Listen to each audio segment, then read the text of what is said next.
Sore itu, langit di atas kota kecil itu dipenuhi warna jingga yang pudar. Angin berhembus membawa aroma hujan yang tertahan. Sekolah Menengah Suryajaya sudah lama menjadi buah bibir di kalangan warga, bukan karena prestasinya, tapi karena cerita-cerita ganjil yang beredar di antara siswa. Ada yang bilang sering terdengar langkah kaki di lorong lantai 3 setelah maghrib, padahal gedung sudah sepi. Ada juga yang mengaku melihat bayangan perempuan berdiri di jendela ruang kelas yang sudah lama tak dipakai. Nadia, siswi kelas 11, tidak terlalu percaya hal-hal seperti itu. Ia lebih sibuk memikirkan nilai ujiannya. Namun sore itu, ia bersama 3 temannya, Rian, Sinta, dan Bagas, memutuskan untuk tinggal sedikit lebih lama di sekolah, sekadar mengerjakan tugas kelompok. Mereka memilih ruang kelas di lantai 2, dekat perpustakaan. Udah hampir maghrib, Nat. Gimana kalau kita lanjutin besok aja? Tanya Sinta sambil menutup buku catatannya. Nadia menggeleng. Sekalian aja kelarin. Besok aku harus bantu ibu di rumah. Saat mereka sibuk menulis, Rian yang duduk di dekat jendela menoleh ke arah lapangan. Kalian lihat itu? Suaranya terdengar aneh. Bagas mendekat. Lihat apa? Rian menunjuk ke gedung tua di ujung kompleks sekolah. Gedung itu dulunya adalah bangunan utama sebelum sekolah direnovasi. Sekarang, hanya digunakan untuk menyimpan barang-barang tak terpakai. Dari lantai 3 gedung itu, terlihat siluet seseorang berdiri di balik kaca jendela, tinggi, kurus, dan tak bergerak. Siluet itu seperti menatap lurus ke arah mereka. Mungkin satpam, kata Nadia mencoba menenangkan, meski bulu kuduknya mulai berdiri. Tiba-tiba, lampu di ruang kelas mereka berkedip. Sekejap gelap, lalu menyala lagi. Hembusan angin masuk dari jendela, membawa bau anyir yang menusuk hidung. Lampu ini memang suka ngaco kalau hujan mau turun, ujar Bagas, mencoba terdengar santai. Namun suasana menjadi lebih tegang ketika terdengar bunyi, kriik, suara pintu berderit panjang dari arah lorong. Mereka saling berpandangan. Aku mau ke toilet sebentar, kata Rian gugup. Aku temenin, sahut Sinta cepat, seperti tak mau sendirian. Mereka berdua keluar, meninggalkan Nadia dan Bagas. Suasana kelas jadi hening, hanya terdengar detik jam dinding. Tak lama kemudian, terdengar suara langkah kaki di lorong, pelan, lalu berhenti tepat di depan pintu kelas. Nadia menoleh, mengira Rian dan Sinta sudah kembali. Tapi pintu itu tetap tertutup, dan langkah kaki tadi tidak berlanjut. Gas, kamu dengar? Bisik Nadia. Bagas mengangguk pelan. Ia berdiri, berjalan ke pintu, dan membukanya cepat, kosong. Lorong itu sunyi, lampu-lampunya berkedip lemah. Mereka memutuskan untuk menyusul Rian dan Sinta, tapi saat melangkah keluar, dari ujung lorong terdengar suara, tok tok tok. Seperti tongkat kayu dipukulkan ke lantai. Perlahan suara itu semakin dekat. Bagas menarik tangan Nadia, berlari menuju tangga. Tapi langkah mereka terhenti ketika melihat Rian dan Sinta berdiri di bawah tangga, wajah mereka pucat. Toilet terkunci semua, kita nggak bisa keluar dari lantai ini, kata Sinta terisak. Mereka memutuskan menuju pintu darurat, tapi saat mencoba membukanya, pintu itu seakan terkunci rapat dari luar. Dari atas tangga, terdengar suara berat napas seseorang, pelan tapi jelas, dan bayangan hitam besar merayap di dinding, turun mendekat. Nggak mungkin ini nyata. Gumam Nadia, tapi matanya tak bisa lepas dari sosok yang mulai terlihat di puncak tangga.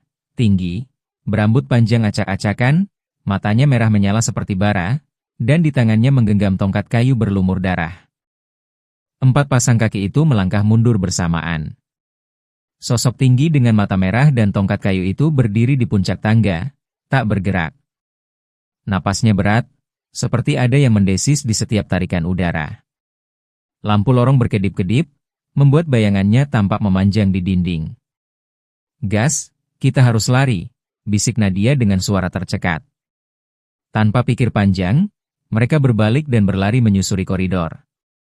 Derap langkah mereka bergema, bercampur dengan bunyi, tok, tok, tok, dari tongkat kayu di belakang, yang semakin lama terdengar semakin cepat. Sinta berteriak, "Lorong ini ujungnya mana sih?" Rian melirik sekeliling. Mereka sudah melewati 3 pintu kelas, tapi anehnya, setiap jendela kelas itu memperlihatkan pemandangan yang sama.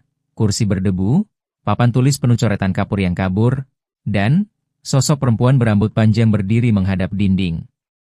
Perempuan itu ada di tiap kelas, dalam posisi yang sama, seolah menggandakan dirinya. Bagas mulai panik. Ini nggak normal. Kayak, kita muter-muter di tempat yang sama. Lorong itu terasa lebih panjang dari biasanya. Ujungnya seperti menjauh setiap kali mereka mendekat. Nafas mereka memburu, keringat dingin mengalir di pelipis. Di belakang, suara tongkat kayu semakin dekat. Tok! Tok! Tok! Tiba-tiba, semua lampu mati. Gelap total. Mereka berhenti, saling meraih tangan. Hening. Tak ada bunyi langkah lagi. Hanya napas mereka yang terengah. Lalu, dari kegelapan, terdengar suara berbisik tepat di telinga Nadia, "Kamu gak seharusnya di sini." Nadia menjerit, membuat yang lain ikut panik. Dalam kegelapan, Sinta merasakan ada tangan dingin menyentuh bahunya. Ia spontan menepis, tapi justru meraih sesuatu yang licin dan basah, seperti kulit yang terkelupas. "Lari!" teriak Bagas. Mereka berlari membabi buta, hingga tiba-tiba cahaya redup muncul di depan. Sebuah pintu kelas terbuka sedikit, mengeluarkan sinar kekuningan. Tanpa berpikir panjang, mereka masuk ke dalam. Begitu berada di dalam, pintu menutup sendiri dengan brak. Cahaya di ruangan itu berasal dari lampu minyak di meja guru. Di papan tulis, ada tulisan besar dengan kapur merah. Kelas 3B, 17 Mei 1998. Nadia mengerutkan kening. Tanggal itu, aku pernah dengar, gumamnya. Rian menatapnya. Itu, tanggal kebakaran besar di sekolah ini, kan? Yang katanya nyebabin satu kelas mati terperangkap? Sinta gemetar.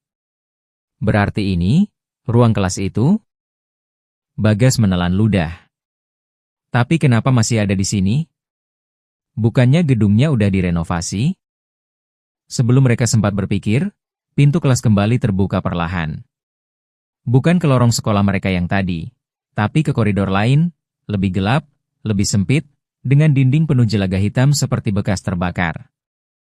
Bau asap menyengat menusuk hidung.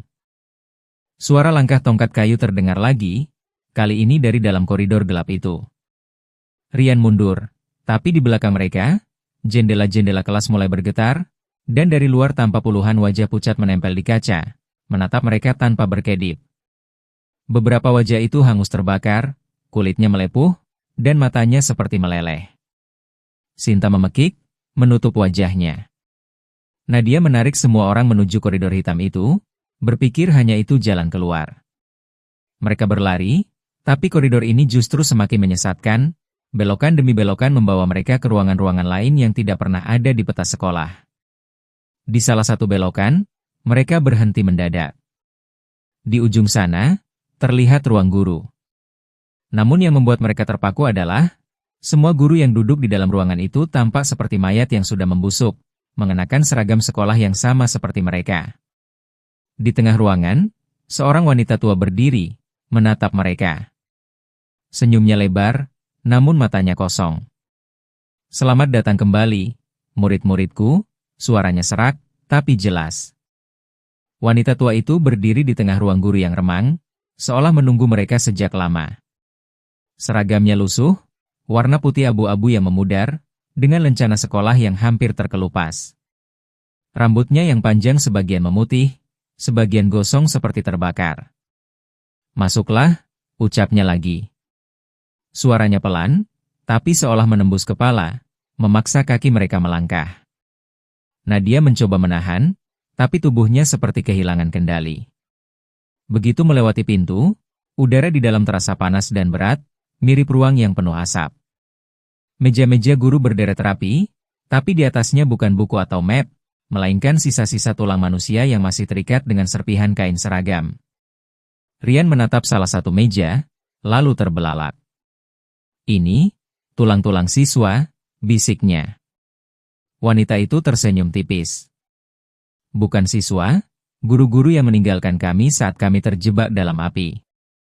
Suara tok, tok, tok terdengar lagi. Dari pintu belakang ruang guru, muncul sosok tinggi bertongkat kayu, orang yang mereka lihat di tangga tadi. Sekarang wajahnya terlihat jelas, separuh wajahnya hangus, mata kirinya hilang, kulitnya pecah-pecah. Tongkat kayu yang dipegangnya patah di ujung, seperti bekas digunakan untuk menjebol pintu yang tak pernah berhasil dibuka. "Itu Pak Rudi, guru olahraga," kata wanita itu datar. "Dia mencoba menolong, tapi hanya dia yang mati di dalam bersama kami." Sinta mulai menangis. "Apa yang kalian mau dari kami?" Wanita itu menatap mereka satu persatu. "Kami tidak ingin kalian di sini. Tapi, kalian sudah masuk pada waktu yang salah. Pintu-pintu sekolah ini tidak akan terbuka setelah matahari terbenam, sama seperti hari itu, 17 Mei 1998. Kalian akan tetap di sini, menjadi bagian dari kami." Udara tiba-tiba semakin panas. Dinding ruang guru mulai menghitam, api kecil muncul di sudut ruangan, menjalar cepat. Asap tebal menyelimuti pandangan. Dari dalam asap, terdengar suara jeritan puluhan orang, jeritan yang bukan milik mereka berempat. Bagas menarik Nadia. "Kita harus keluar sekarang." Mereka berlari menuju pintu depan, tapi begitu dibuka, mereka malah kembali ke lorong yang terbakar. Pintu-pintu kelas berderet di kiri kanan, masing-masing terbuka, dan dari dalamnya muncul siswa-siswa dengan wajah terbakar, kulit meleleh, berjalan lambat ke arah mereka. "Tidak, tidak, ini nggak nyata." Rian berteriak, tapi panas api mulai membakar kulitnya. Ia berlari kencang, tapi entah bagaimana, ia malah kembali lagi ke depan ruang guru, tempat wanita tua itu berdiri tanpa cedera sedikit pun. "Kalian tidak bisa lari dari sejarah," kata wanita itu. "Kalian akan mengulang nasib kami, selamanya." Api semakin membesar. Sinta pingsan di tempat. Bagas mencoba menggendongnya, tapi asap membuat napasnya tersengal. Nadia memeluk Sinta sambil terisak. Di tengah kabut asap, mereka melihat semua korban kebakaran itu berdiri mengelilingi mereka, membentuk lingkaran, wajah-wajah mereka tersenyum dengan gigi hangus. Lalu, gelap. Nadia terbangun dengan kaget. Ia berada di kelasnya, siang hari, matahari bersinar terang. Semua tampak normal. Sinta duduk di sebelahnya, Rian dan Bagas di belakang. Ia mengusap wajah, mencoba memahami. Nat, lo kenapa?" "Bengong gitu?" tanya Rian sambil tertawa kecil. Nadia menarik napas panjang. "Tadi malam, kita..." Ia terhenti ketika matanya tertuju pada papan tulis. Di pojok papan, ada tulisan kecil dengan kapur merah. "Kita tunggu kalian malam ini." Ia menoleh ke jendela. Di lantai 3 gedung tua, sosok wanita tua itu berdiri, menatapnya, tersenyum. Dan tepat saat bel pulang berbunyi, Nadia sadar, hari ini adalah 17 Mei.